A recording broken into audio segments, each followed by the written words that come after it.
Sam Landrith is our guest today on our podcast. Sam and I have known each other. Well, I met you when you were still a kid. It's been a long time. You probably don't remember it. I think you and your father were at a Belmont basketball game or something, and I was introduced to Sam. I think you were still in high school at the time or something. Yes. But your dad and I were good friends. Yeah. Admired your dad a lot. And when you and I started kind of hanging around, I would inadvertently call you by your father's name.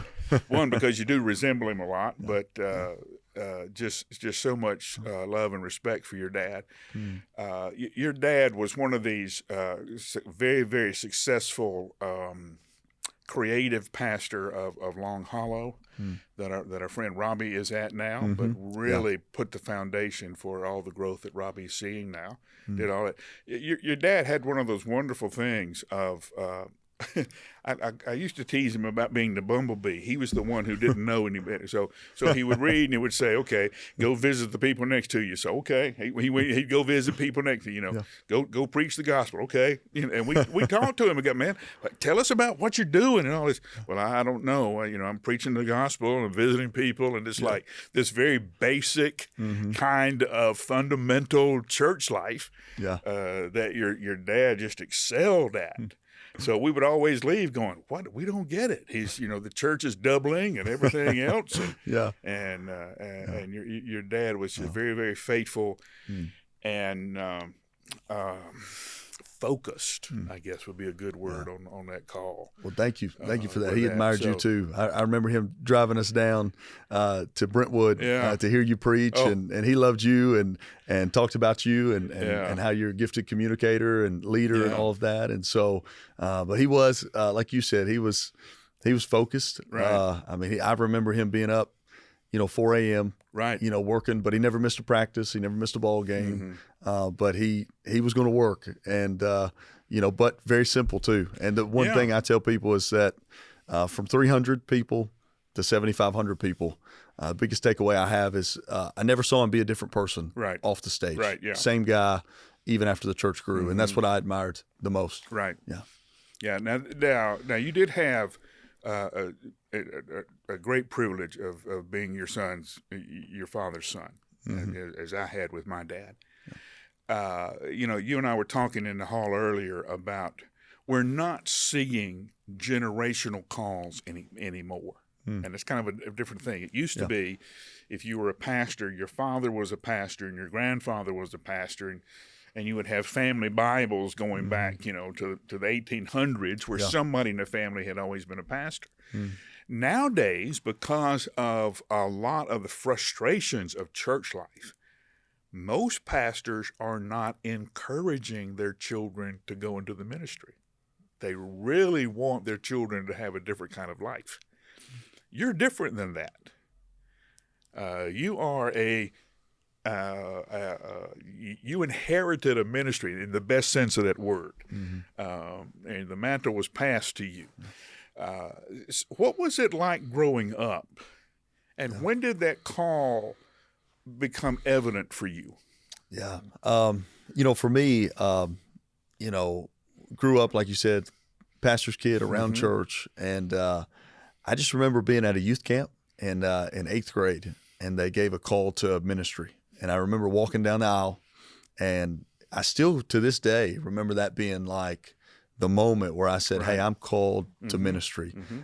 Now, after that, didn't really want to go into it because really just went through a season where didn't want to do the same thing that my dad did.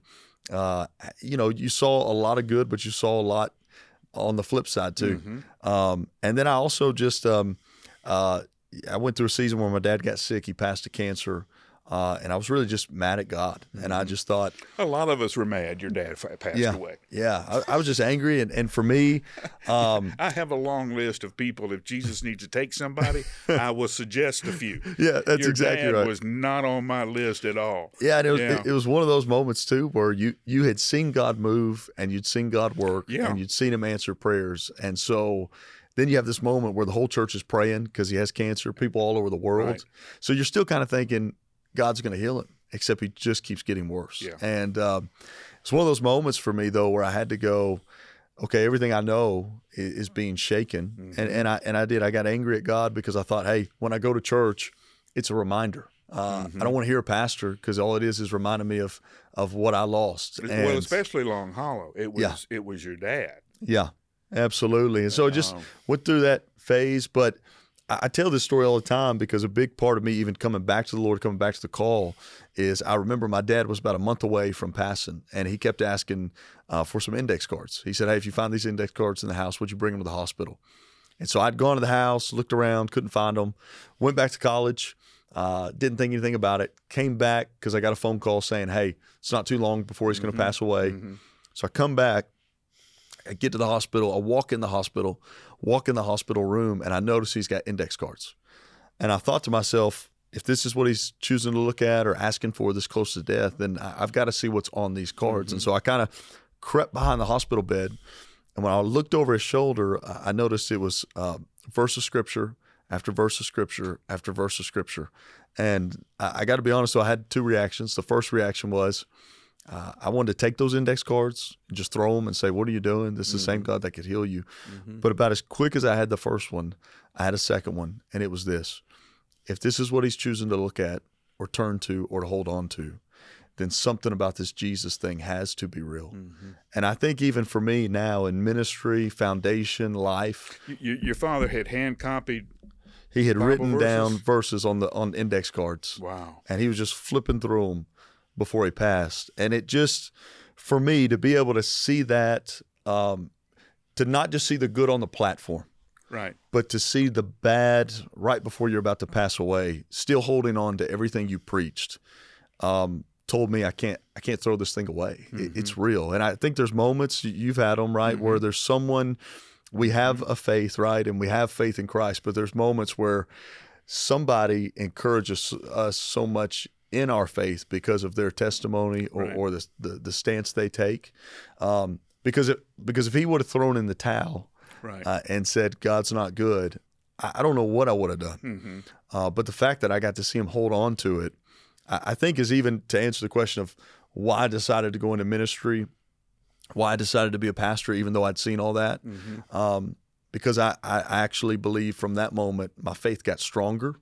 I know this thing is real. And I've always thought, what about that person who doesn't have a Jesus or a Bible or Bible verses to hold on to on that same path? That's right. Yeah. Yeah. What did you learn from your dad?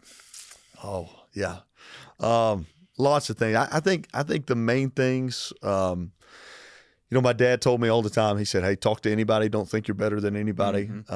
He told me a call to preach is a call to prepare. He had us praying at an early age. From an early age, I've prayed for wisdom.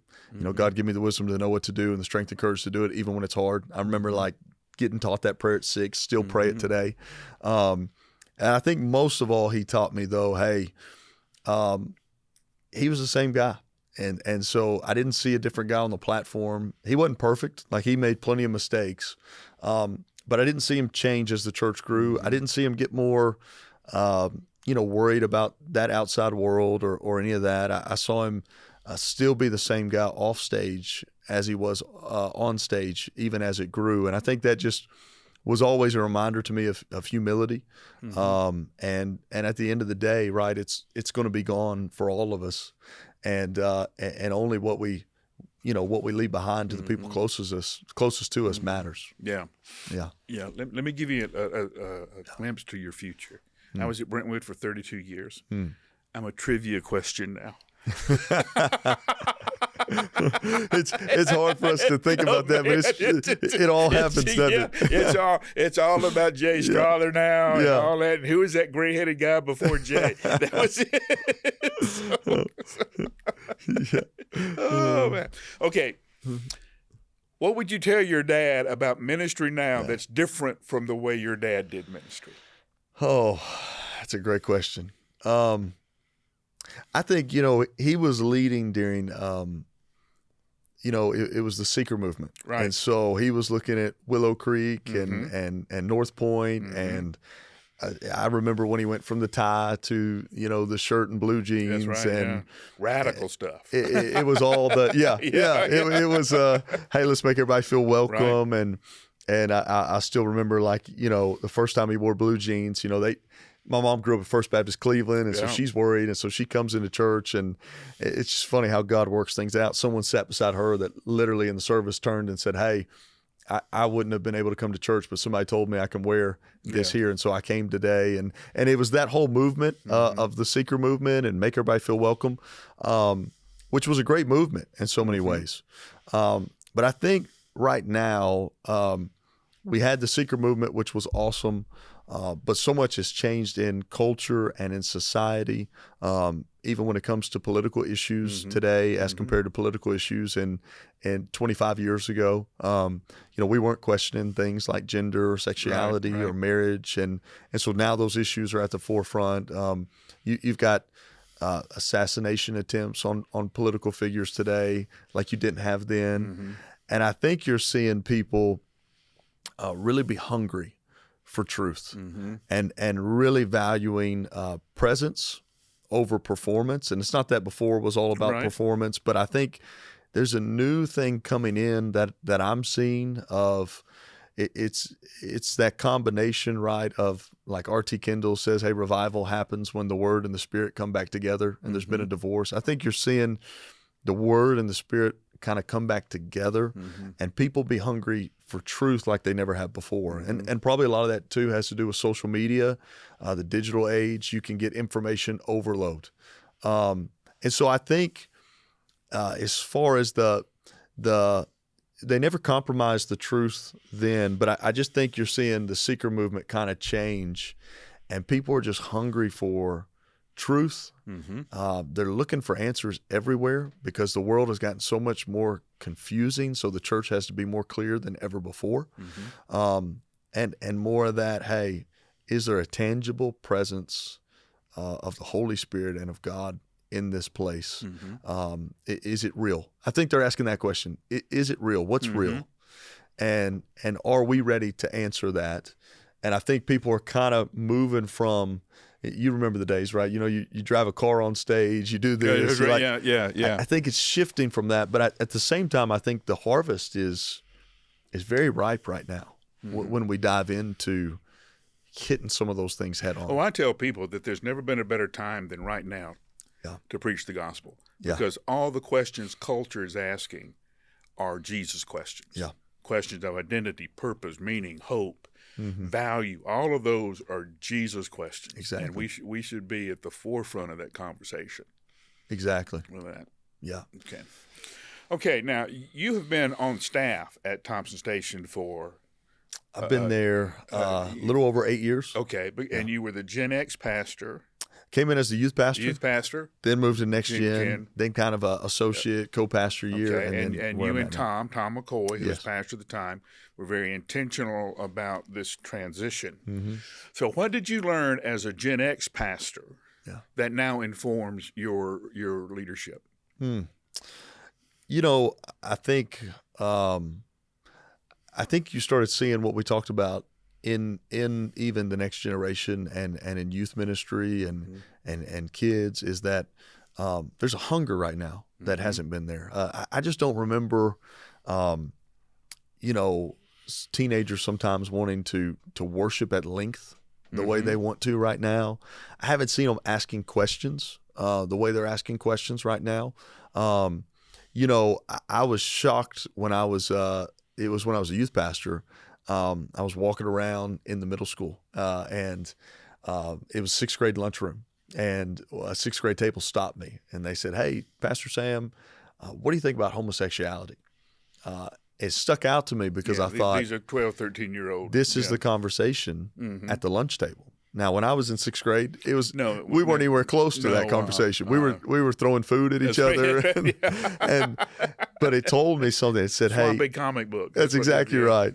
If that conversation is happening in sixth grade, then there's a couple of things we have to ask. If they're getting, if that conversation is going on, the world will disciple people, or the church will disciple people. And I think for a little bit there, you had, hey, let's let's kind of not touch that. But the world was touching that. Mm-hmm. And so they're being informed, whether it's through a YouTube video, through social media, or what their buddy said at the lunch table. And the first thing as well for that group that is different for people like me, when it comes to issues like sexuality, even when I was there, Mm-hmm. it was kept kind of hidden. Right. But now you've got Jerry, who's in 6th grade. He's not only asking the question, but he knows John, Right. who identifies as that. Right. And he's asking, if God is real and is loving, then why can't he be this way? Right. And I thought, if we don't begin to unpack some of that.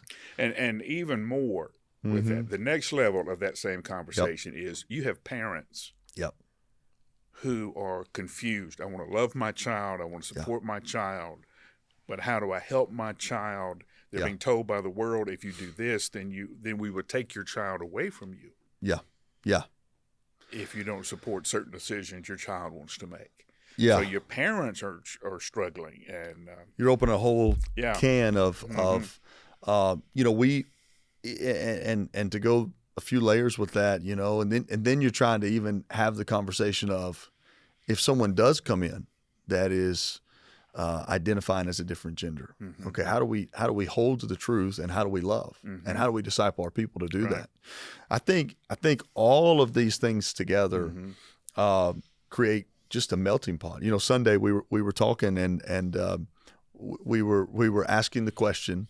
We won't get into it today, but we do a series where people turn in the questions, and we go, hey, let's take the highest ones. And the question was, should Christians be involved in politics?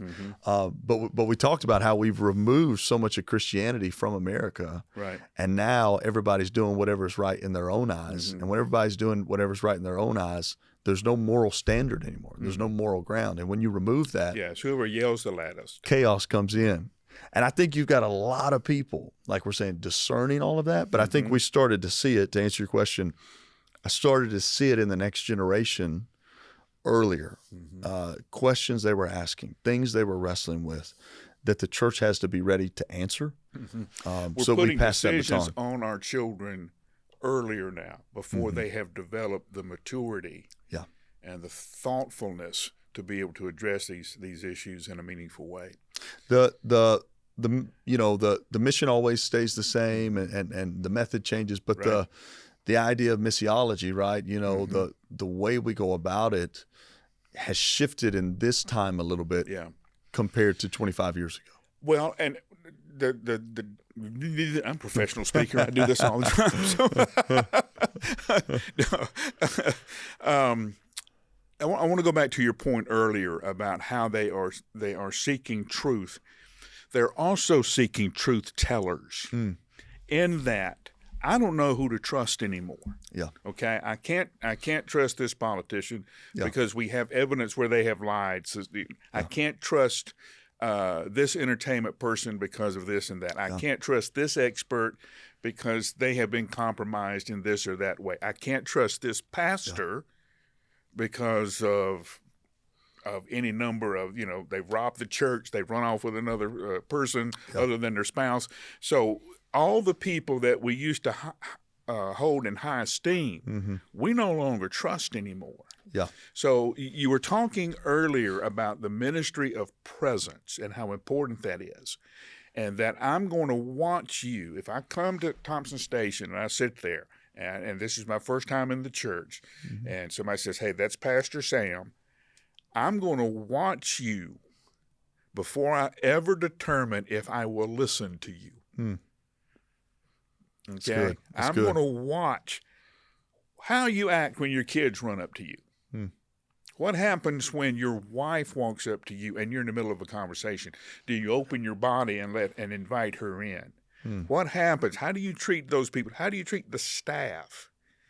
Okay, are you a legitimate Christ follower? Not that you're perfect. I understand that everybody stumbles every now and then, but are you legitimately trying to follow Christ? And if you are, I will listen to you. Yeah. Okay. Yeah. What our world is looking for is someone, as you saw in your dad as he was flipping through those cards. This is a real deal. Yeah. I'll follow this. listen to this. But now you have fathers trying to be a father who never had a father. Mm-hmm. Mothers trying to be a mother who's never seen a mother. Yeah. Couples getting married, they have never seen a healthy, happy marriage. Yeah. Jeannie and I will quickly celebrate 46 years of marriage. Yeah. And everybody goes, that's a long time. It's not. Yeah. Yeah. It's not. It was, we look at each other and go, 40, what happened to all this time? Yeah. With that. So, talk to me about how you're working. Okay, when I was pastoring the church, we had a huge emphasis on discipleship, and it was about getting the right information to people about Jesus. Mm-hmm. So everybody who went to a Baptist church when I was a pastor was really good on Jesus trivia. Yeah. Okay, so if we were on Jeopardy, we killed the Jesus category. We knew all that stuff. It never made the transition to a transformed life. Mm. Okay, we had people with a lot of information, very little transformation. Yeah. Okay, now Gen Z's coming in, looking for the transformation, looking for the information that caused the transformation. Does that make sense? Yep, absolutely. I want to see that, but then I'll go find out what that's about. Yeah. Okay, so how has discipleship changed in that I'm no longer trying to give information to people, I'm trying to identify and train leaders and then release them to that ministry? Yeah. You've looked at church a long time, Mm-hmm. and everything goes in cycles, right? I think in some ways, we had Sunday school, which was all information. And then there was a period of time where it was like, hey, let's all get in houses, Right. and let's get knee to knee in a circle and sing Kumbaya and right. be about relationships. And I think one majored on community and the other majored on maybe content or information. I think somehow, like, you got to put the two together. And I think you're even seeing a little bit of that come back, a hybrid approach to say, how do we keep some of the good from Sunday school and not throw the baby out with the bathwater? But how do we also go, discipleship is so challenging, right? Because it's not a cookie cutter. Everybody learns differently. And so there's generations that learn differently. Yeah, and everybody's called differently, and everybody's designed differently. Yeah. Some learn better by doing, some learn better by listening. And so I think the best way that we can, and we haven't mastered this by any means, so we're trying to figure it out.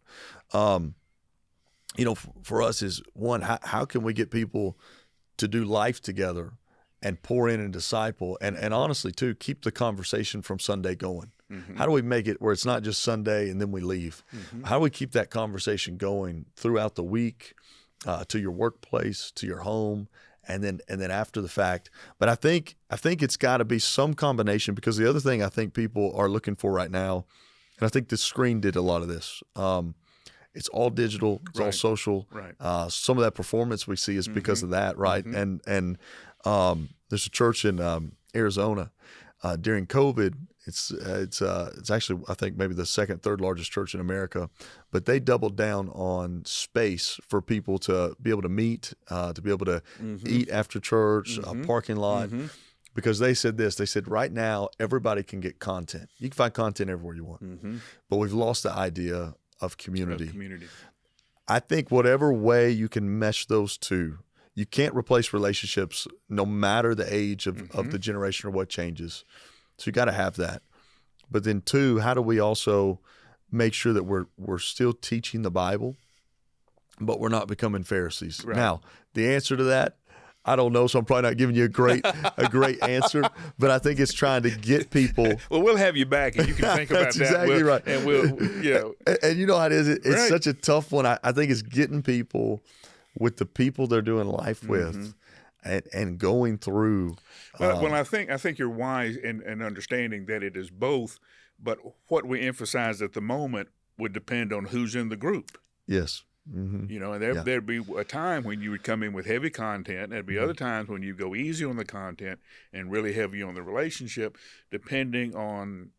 And I think so much goes to the leader training, right? It's trying to go, hey, how can we make it informational and relational? But then so much of that comes down to the leader, and how many leaders are we raising up? How many leaders are we multiplying? And I would say probably a lot of our gap, at least for us, on discipleship, has been we have not had a great way to multiply leaders and a pipeline, and to call out those who are called, and to raise up those who can do that.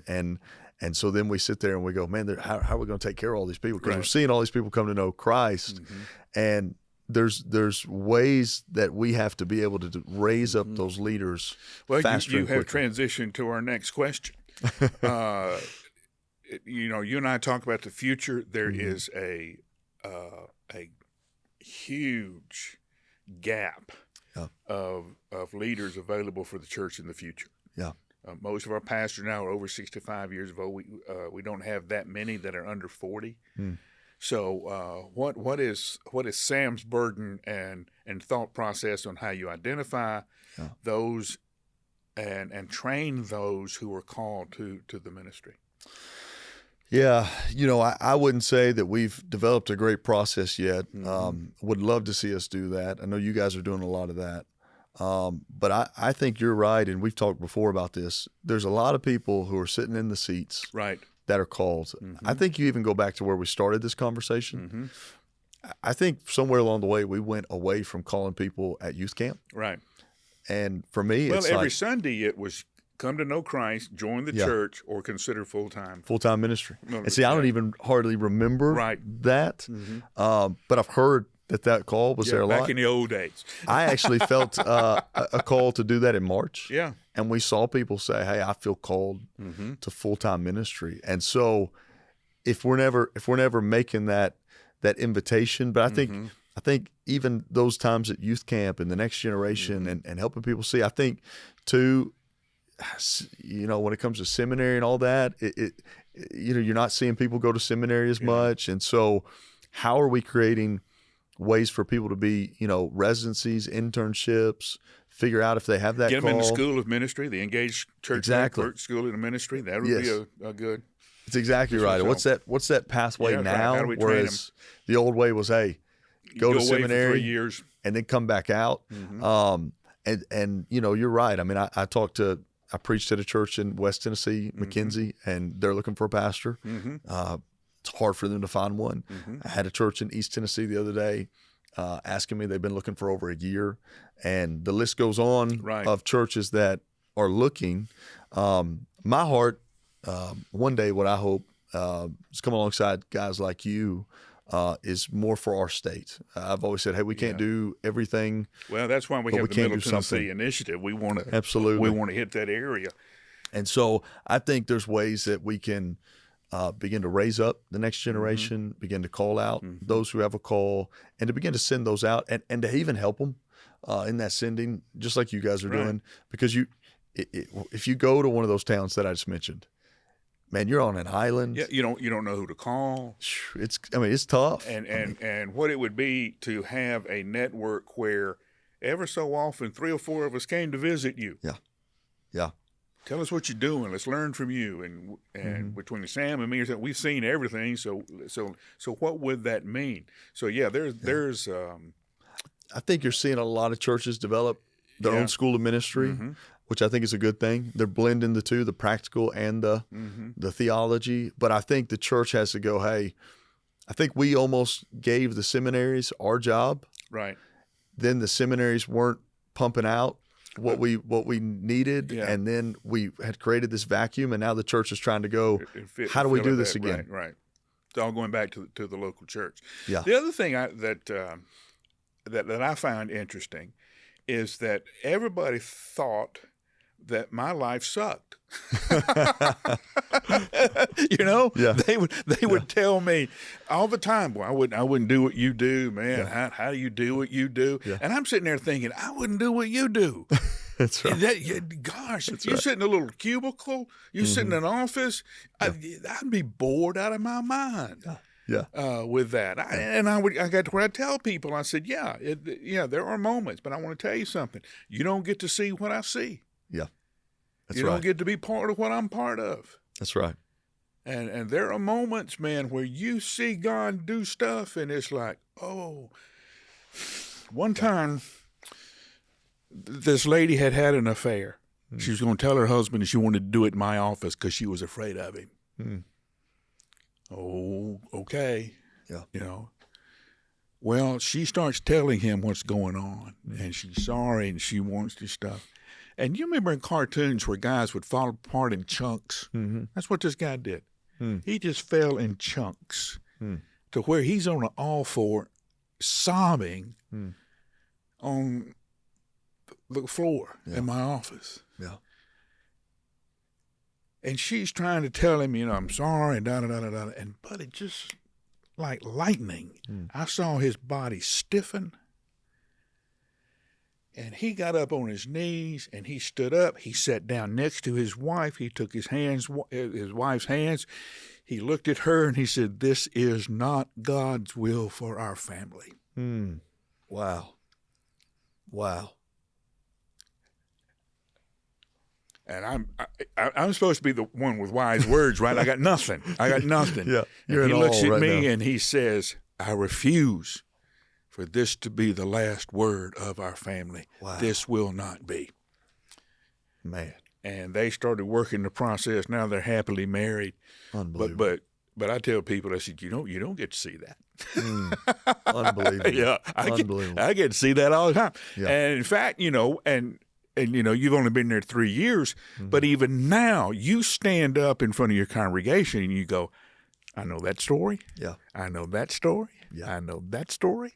Yeah. And sometimes that's all you can do, just not laugh out loud of what God has done in your congregation that nobody else knows. Yeah. Yeah. And it's that realization of, I had nothing to do with that. I had nothing to do with this. But the Lord let me come in and watch this. That's exactly right. Yeah. And I think you're right too, Mike. I think we have to be careful. I've sat in a lot of rooms where it's like, are we at a funeral? Yeah. Or do we have any joy in the call? Yeah. And I think, like you said, I tell our staff all the time, I said, guys, yes, are there things that are hard and tough? Absolutely. I said, but I never want to be one of those pastors that complains about his calling all the time. Yes, there are thorns, but man, that's what you get with a rose, Because you're right. When you look out and like you see this lady that right now we have names on our walls. People have been writing names in Sharpies and we pray over them. We're praying they come off the wall and into the room. She was a ladies' hairdresser for 12 years. She's been inviting her.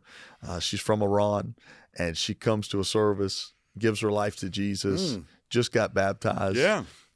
We had David Nasser there not long ago, who's from Iran as well, and they're talking after, and you're like, only God That's right. Yeah. can put that story together. And you could go down the list of, we preached the Fight for Your Family series. Lady stops me in the lobby. She says, "Hey, we had the divorce papers. They were signed, and hey, we're ripping them up because we're fighting for our family now." We had another lady that on a Sunday, and there was she had come down, and someone had given her for the charismatics out there, somebody had given her a bottle of anointing oil. Right. Yeah. She comes up to one of our pastors. It was his first day. And she said, "Hey, what do I do with this?" and he began to ask her a story. Turns out this lady had been involved in witchcraft. She'd been practicing stuff at home. She's coming to church. She's trying. Only God can set those kind of people free, do those kind of works, do those kind of miracles. And like you said, there's a great, the good far outweighs the bad. Yeah. Right? Oh, gosh. Yeah. Yeah. Oh, yeah. Nobody had a better ride than I did. Yeah. Yeah. And we would go to a conference and a friend would say, "What'd you learn?" I said, "I learned how good it is to be at my church." Yeah. That's what I learned. I really couldn't wait to get back here. So, and I know I'm on your podcast, but do you think as we're talking about this, there's a lot of guys that when we talk about this performance, presence, all this stuff, platform, complaining, they aren't so much wanting to be the pastor of their church as they are just have a platform beyond their church. Yeah. And that's causing some of that? Yeah, sure it is. It is. Because, I tell people, when I tell the story about gifts, everybody's got a gift, everybody's got a place. I said, everybody has made the mistake in a Baptist church of walking down the wrong hall. okay, and you get pulled into the preschool department. Hey, we're short, you're going to stuff, and you end up being the preschool, right? That's right. You have no gifts in preschool. Yeah. And so what you do is you start counting Sundays. Yeah. Okay, only 51 more Sundays, then I don't have to do this anymore. Only 48 more on Sunday, and you start counting Sundays. Now, when your time is up, one, you don't go down that hall anymore. But not only do you not volunteer to be in the preschool anymore, you don't volunteer for anything because you got in the wrong place, the wrong time, doing the wrong thing. Worse, what does that child think? Why doesn't Sam love me? Why does Sam not like being here with me? Yeah. And how that then damages the understanding of what they believe about God, what they begin to think about God, even in that young mind, because you had the person and you had the wrong person in the wrong place. I have a friend in South Carolina who is the worst preacher. If you and I went to, we would, gosh, I've literally seen him go, I'm out of time, here's what I want you to do. And that was the invitation. So, I'm going, what, transitions and all that. But this guy loved that church so fiercely. Yeah. It's the thing that I've always learned from him. And that the church knew it, and they gave him permission to say anything he wanted to say because of the way he loved them. Wow. When hush now, Dixon will say something to me, Yeah. and I took it as someone who would literally give their life for me. So the truth, even as clumsy as he said it, had a life transforming impact. Mm-hmm. And I think a lot of people show up in our churches, and the first question they're asking, is there anybody in here who will love me? Mm. Yeah. Everywhere else I'm being question. used. Everywhere else I'm a product. Everything else I'm a consumer. Well, there's anybody here that will, which happens most of the time at a table. That's eye opening too, because we, as preachers, we're thinking about the message. That's and right. The worship And at the end of the day, it's what is that old line too? Like the first 7 minutes determine if they're coming back. So it has even. Did they know they were loved in the parking lot? Did they know they were loved in the parking lot? Yeah. Didn't they? And I would have people come up and go, "Hey, do you know why we joined your church?" No. We have a special needs son who has autism. And we've been told by churches, we don't know how to handle your son and all that. Do you know Bobby? And they would name a guy, and I said, yeah. I said, our kid loves him. Wow. I said, oh, gosh, don't tell me that. I have to live with this guy after. Now here you are bragging on him. Yeah. But he said, when we drove by this church, we came and we visited, and we drove by this church, and our son pointed out to the window to the church and go, that's Mr. Bobby's church. I want to go to Mr. Bobby's church. He said, we come because of nothing to do with me. Yeah. Nothing to do with my great message that I spent all that time on. Yeah. Bobby loved their kid. Yeah. That's good. So as mom and dad, we'll put up with anything if somebody loves their kid. What's exciting for Sam right now? I just I've always had a heart for evangelism. Mm-hmm. And so when we talked earlier about right now, it's just a great time to share the gospel. I think what's great right now is God's been blessing us with that, and we're seeing that. It's just one of those seasons where we're seing people respond, and I think it's a great opportunity. Not just for us. Let me push you a little bit on that. Yeah. Okay. Mm-hmm. One of the I've been here a long time, and when I tell people this, we have this group of spiritual gypsies that float from church to church to church. Yeah. Okay. So while you would say, "Oh, this church is growing," and for every growing church you would point me to, I can point you to 10 that are dying. Yeah. So it's not so much that we're winning people to Christ. There are not more Christians in Nashville. Yeah. Okay. You understand what I'm saying? Yeah. They're just moving from place to place. Mm-hmm. And so, it's almost a cannibalistic evangelism. Yeah. We're just stealing sheep. We're not reaching a lost world. Yeah. And I know your heart for evangelism means I want to reach that lost person. I want to reach that Yeah. hairdresser. Yeah. And I want to see them come to the life transforming relationship with Christ. Yeah. So talk to me about that emphasis.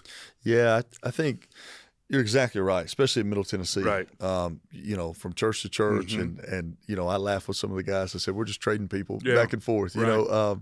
But you're trying for us as well not to just look at transfer growth, but to look at conversion growth, and to go, okay, how many people are we actually seeing profess faith in Christ, give their life to Jesus? How many are we seeing actually get baptized? And what does that look like? And how do we get it into the DNA, the culture of the church? We use this word a lot. This phrase, one more. Who's your one more? Who's the closest person to you that's the farthest from God?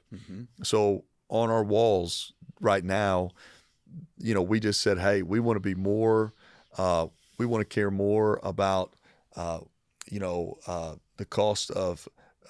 We want to care more about the cost of not forgetting the mission than the cost it takes to repaint the walls.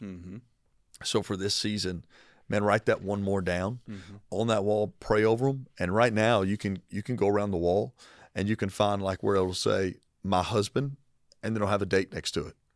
And then you'll see someone else's name and you'll see a date next to it. Yeah.